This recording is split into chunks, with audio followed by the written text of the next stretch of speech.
Ginoo manaa kaninyo.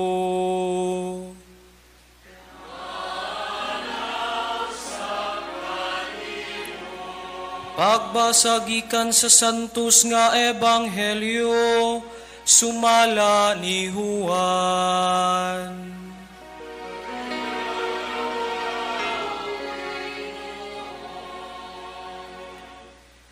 Si Jesus miingon ngadto kang Nicodemos. Wala pa'y nakasaka sa langit, gawas ni adtong nanaog gikan sa langit, ang anak sa tao. Ingon nga giisa ni Moises didto sa kamingawan ang bitin nga tumbaga, nga gibutang og tukon, ang anak sa tao kinahanglan nga iisa usab, aron ang tanan nga mutuo kaniya makabaton og kinabuhing walay katapusan. Kay gihigugma pag-ayo sa Dios ang kalibutan, ug tungod niini gihatag niya ang iyang bugtong anak, aron ang tanan nga mutuo kaniya dili mamatay, kundili makabaton hinuon sa kinabuhing dayon. Kay wala ipadala sa Dios ang iyang anak nganhi sa kalibutan aron pagsilot, kundili aron pagluwas niini. Ang Ebanghelyo sa Ginoo.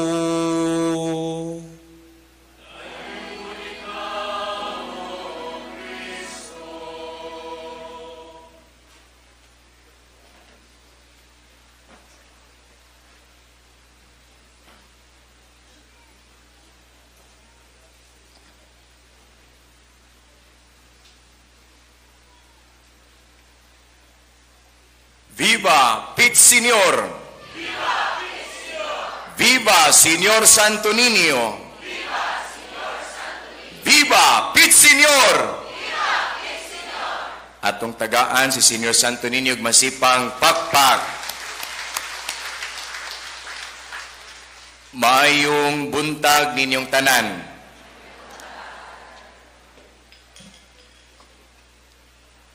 Sa pagkatinuod, gikulbaan gyud ko og maayo.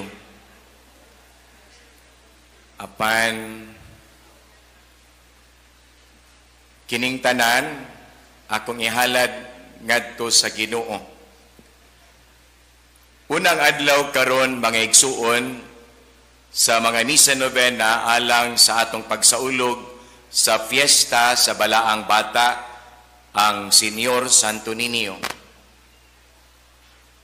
Sa dili pa ko mopadayon, pangutana palihog ang imong katapad, ingna siya nganong di aka dinhi. Pangutana palihog nganong di aka dinhi karon. Akong ingon pangutana ayaw hikapa. Aniya kita dinhi tungod sa Balaang Bata, tungod kaniya. Nagatigom kita kay nahigugma kita ni Senior Santo Niño. Amen? Nahigugma kita kaniya, tinuod ba? Ang nahigugma sa Balaang Bata, mupakpak. Salamat sa Dios. Mga igsuon, wala lamang kita miyanhi aron sa pagpangayo. Apan aniya usab kita dinhi alang sa pagpasalamat ug pagdaig sa Dios. Magfiesta senior kita, dili tungod lang kay gusto kitang malingaw o magsadya kanang aligri ba. Apan buot usab kita nga mas mulawm ang atong gugma sa Balaang Bata. Niyanhi kita tungod kay nahigugma kita sa Balaang Bata nga si Senior Santo Niño. Buot kitang muday ug mupasalamat, mulawm ang atong gugma kaniya, ug labaw sa nga tanan, mulawm usab unta ang atong gugma sa atong isig katawo. kagabi samtang nag-andam ko sa akong ipaambit unta karon, nangutana ko sa usa sa mga GC or group chat sa among parokya. Na-assign ko karon sa parokya sa Mahal nga Birhen sa Lourdes, sa Ocania, sa Dakbayan sa Karkar. Nangutana ko sa maong GC, diin kadaghanan sa sakop ni ini, mga batan-on pa. Nangutana ko, niingon ko, kinsa man si Senior Santo Niño alang kaninyo. Dali kay silang nakatubag ang uban, kay niingon man ko nga kung makatubag mo karong Domingo sa kumbento sa parokya, mag-ice cream ta. Lain-lain ang ilang tubag. Doon ay nag-ingon, si Senior Santo Niño, simbolo siya sa buhing relasyon, tali sa Dios ug sa tao. In other words, nahimong makita ang Dios pinaagi ni ining balaang bata, diin iya kitang gi-connect ngadto sa tinubdan sa kinabuhi. Doon na siya'y nag-ingon nga siya ang simbolo sa paglaom, sa atong paglili o pagtanaw sa iyang imahin nga mapahiyumon, daw atong mabati nga siya nag-ingon kanato, do not worry, ayaw kabalaka, salig lang, it will be okay. Si Senyor maglig-on kanato. Mga igsuon, ang tema karon nining tuiga sa 2025 Fiesta Senior nagkanayon. Santo Niño, Hope of the Pilgrim Church. Paglaom sa nagpanaw nga simbahan. Duha ka pulong ang atong pwede nga pamalandungan gikan sa tema mga igsuon. Una, ang pulong paglaom. Ikaduha, ang nagpanaw nga simbahan.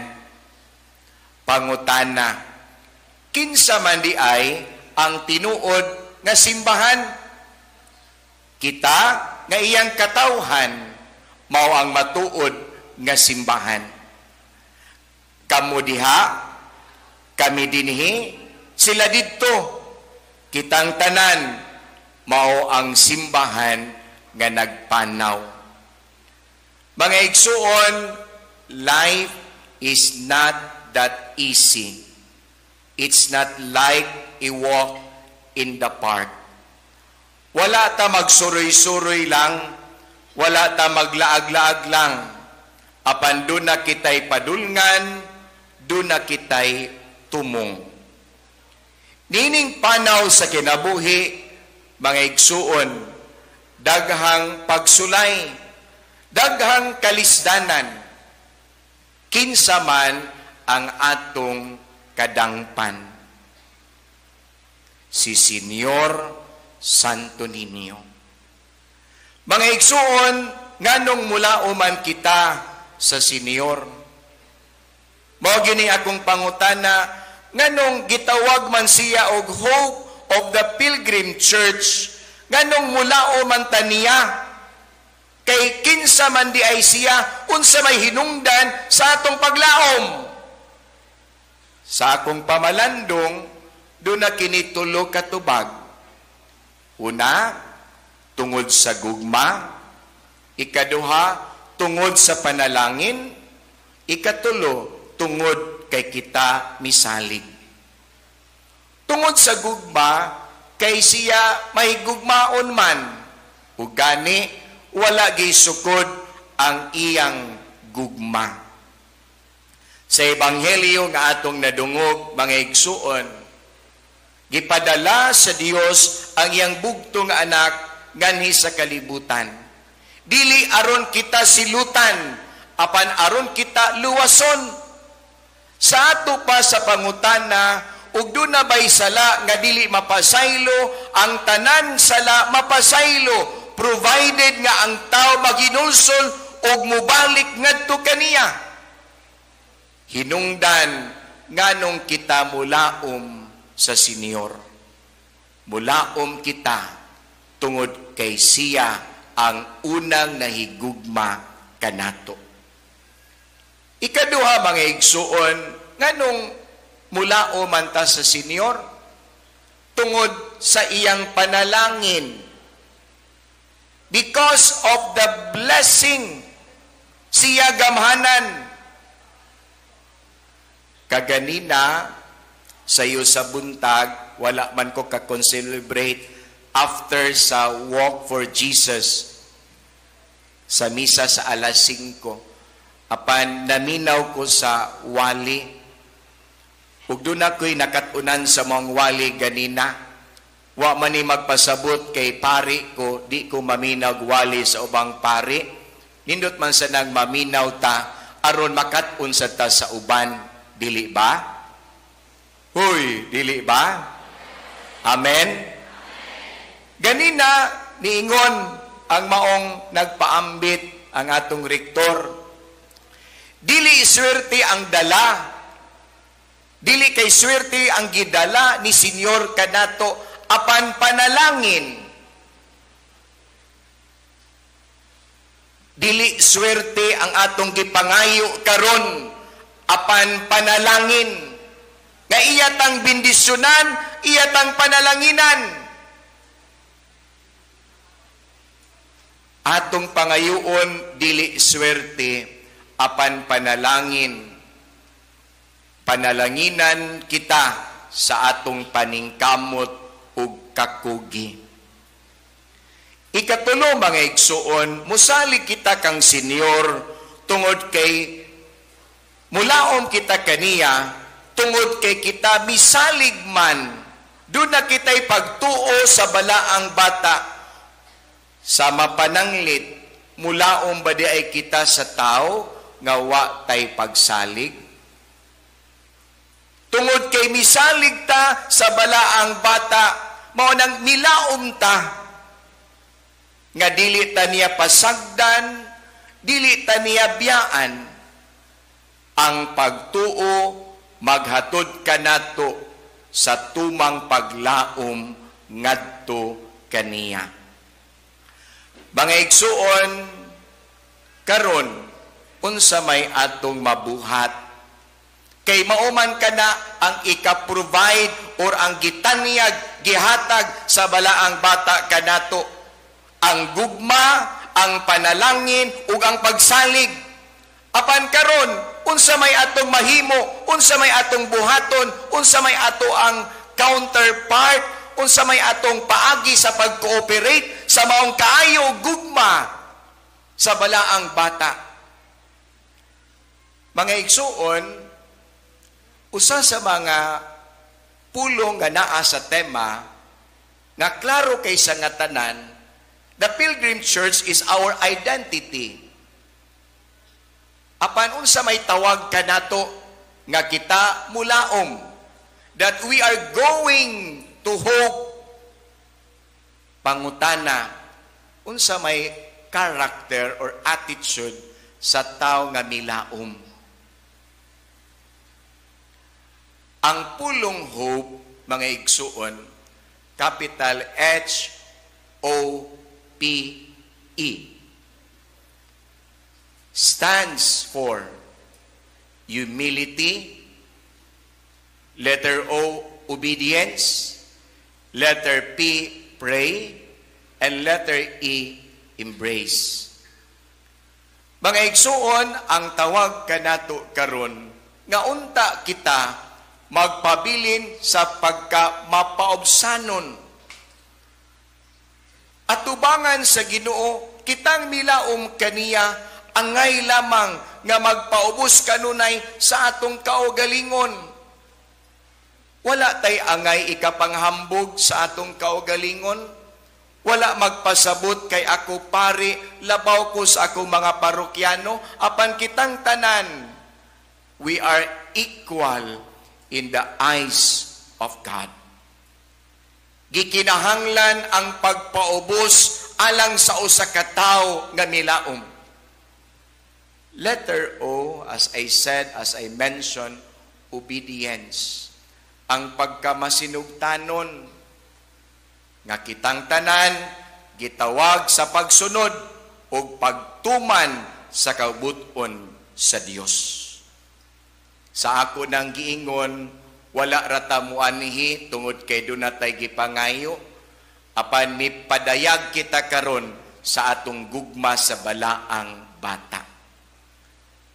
Letter P sa pulong hope is pray. Ang tao nga maampuon, masaligon, or malaumon. Kay ang taong malaumon sa kanunay, maampuon. Mga igsuon, pag-ampo nga dili lang unta puros pangayo. Pag-ampo nga nakikistorya og namati kita sa Ginoo. Pag-ampo nga dili lang puros yangungo, upon having that intimate relationship with God. You offer yourself to God. And lastly, mga igsuon, letter E is embrace. Mga igsuon, usa sa mga gesture nga mapakita sa tao nga siya dunay pagbati kanimo without malice, mga igsuon, labi na sa mga in love or nagkahigugmaay, the common expression, aside anang kiss, maugit ang paggakos. Dakos kita nga tos Ginoo, mga igsuon, dangop kita nga to niya, kusog manggikitang manghikap, kana panggakos. Adto kita sa Ginoo mo gakos sa iyang gugma, adto kita mo dangop kaniya, nga ang Ginoo nga nahigugma kanato, ato untang bation nga sa kanunay iya kitang gigakos. Unya mugakos usab kita ngadto kaniya. Alang kanako ang paggakos is an expression of our trust to God. Ang paggakos bitaw, mga igsuon, timaan ni nga misalig og milaom ka sa gugma sa Dios. Nining atong pagsaulog sa Piesta Senior, mga igsuon, mas mahimo paunta kitang malaumon sa kinabuhi. Malaumon ngadto sa balaang bata. Atong saligan ang gugma sa Ginoo. Siya ang labing gamahanan. Kita iyang gihigugma ug dili gayud kita niya pasagdan. Iya kitang panalanginan. Amen. Pit Senior.